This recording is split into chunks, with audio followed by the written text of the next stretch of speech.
Kaugnay nga po ng ating pagdiriwang ng ika-127 anibersaryo ng Araw ng Kasarinlan ng Pilipinas, narito ang inihandang special report ni Bombo Grant Hilario. Musika, hindi sandata. Mensahe ng kapayapaan tungo sa mithing tunay na kalayaan. Iyan ang sigaw ng isang sibilyang grupo na nais ipagtanggol ang teritoryo ng Pilipinas. Ngunit ang malaking katanungan, posible nga ba ito, lalo pat hindi biro ang dayuhang nanggigipit at pilit ng aangkin ng kung ano naman talaga ang sa atin?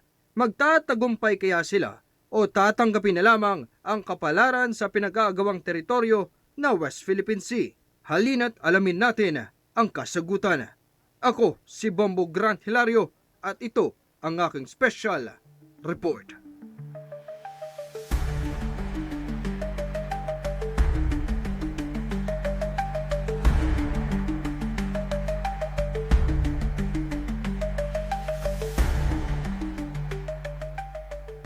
Mula sa kalupaan ng Maynila, lumipad ang buong pwersa ng Bombo Radio Philippines tungo sa isla ng El Nido, Palawan. Dito, inaasahang dadaong ang barkong MV Kapitan Felix Oca na gagamitin ng atin ito coalition papuntang bahagi ng Pag-asa Island sa West Philippine Sea. Planong isagawa sa naturang barko ang kauna-unahang Sea Concert for Peace and Solidarity sa naturang karagatan.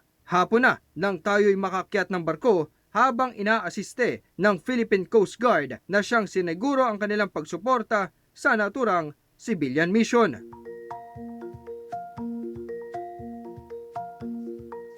Sa pagsama natin, nasaksihan ko mismo ang matagumpay na isinagawang paunang konsyerto na siyang kinagiliwan pati ng mga lokal sa Palawan. Nagtanghal dito ang mga kilalang mga awit tulad nina Ebe Dancel, Noel Cabangon at iba pa. Matapos ang masayang konsyerto, nagsipagtulog na ang karamihan.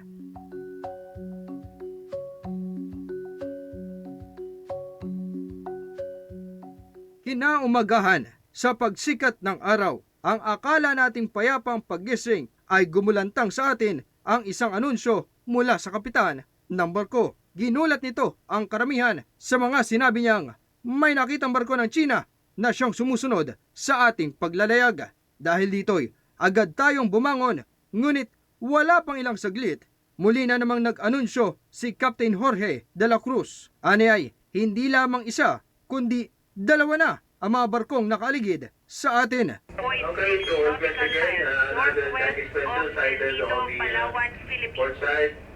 In accordance with the Republic Act 12064 for the Philippine Maritime Zones Act. Dito na naganap ang isang radio challenge sa pagitan ng bansang China at Pilipinas. This is China Coast Guard 3006. You have entered sea area under the jurisdiction of the People's Republic of China. Please comply with relevant international conventions and the Chinese laws and regulations. Ngunit gayunpaman, hindi nagpatinag ang Philippine Coast Guard at agaran itong sinagot pabalik. You do not possess any legal authority to patrol within the Philippine Exclusive Economic Zone. You are directed to cease and desist from conducting illegal maritime patrol within the Philippine Exclusive Economic Zone. Buhat ng maganap ito, hindi na tinantanan ng China ang barkong nais lamang makapaglayag ng payapa sa karagatang teritoryo naman ng bansa. Kaya't ibinahagi ni Kiko Aquino D, co-convener ng atin ito coalition, ang kanyang naging reaksyon. Napaka-striking na ang lapit nila. Parang hindi tayo makagalaw sa lugar natin ng masyadong matagal. Andun na yung China na parang binubuli na tayo. So, I think yung kahit ako na, alam mo, parang alam ko naman yung issue, parang matagal ko na siyang sinusubaybayan. Pero yung feeling lang na yun na konting galaw mo lang, medyo na dyan nakatutok kasi yung China.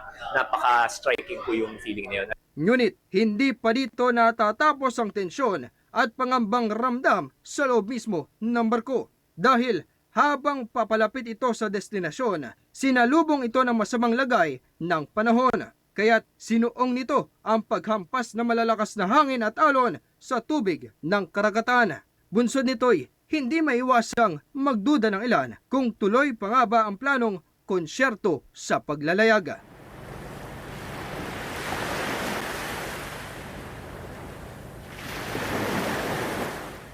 Bagamat walang tigil ang pagbuhos ng ulan, hindi nagpatinag ang koalisyon at itinuloy pa rin ang naturang misyon.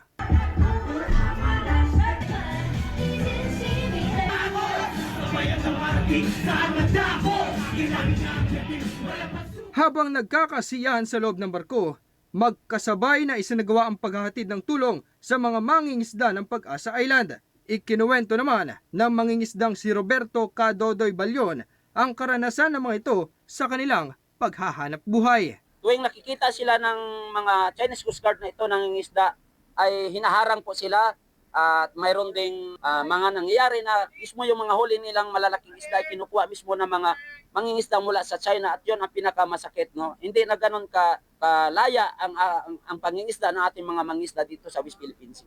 Sa pagtatapos ng konsyerto, nasaksihan mismo natin ang katapangan ng sibilyang grupo na kanilang ipinakita sa direksyong kaharap mismo ng naglalakihang barko ng China. Buong tikas nilang iwinagayway ang bandila ng Pilipinas na sinabayan pa ng pag-awit ng grupong Morobits sa kanilang kanta na Teritoryo. Teritoryo namin to, para kayo nandito, sobrang dami na namin ibibigay. Dahil sa tuluyang naisagawa ng koalisyon ang plano nitong misyon, buong pagmamalaki nilang inihayag na ito'y naging matagumpay. Yan mismo ang ibinahagi ng kanilang mission commander na si Rafaela David sa kanyang mga inihayag ng atin siyang makausap. Mission accomplished tayo sa ating third civilian mission. Ito ay moment of triumph. Tagumpay ito hindi lang ng mga members ng ating ito coalition, pero ng lahat ng Pilipino na nangangarap ng kapayapaan at hustisya, lalo na pagdating sa issue ng West Philippine Sea. Matapos ang ilang araw at halos isang linggong paglalayag sa karagatan, dito binigyang din ng koalisyon na kung ano ang kayang gawin sa kalupaan ay kaya rin daw dapat gawin sa karagatan. Sa pagtatanggol ng Pilipinas sa mga teritoryo nito, ipinamala sa isinagawang misyon na kayang gawin ito gamit ang musika kontra sa mga mapangahas na sandata. Kaya't buhat nito'y kanilang patuloy na inihahayag ang mensahe ng kapayapaan tungo sa kalayaan.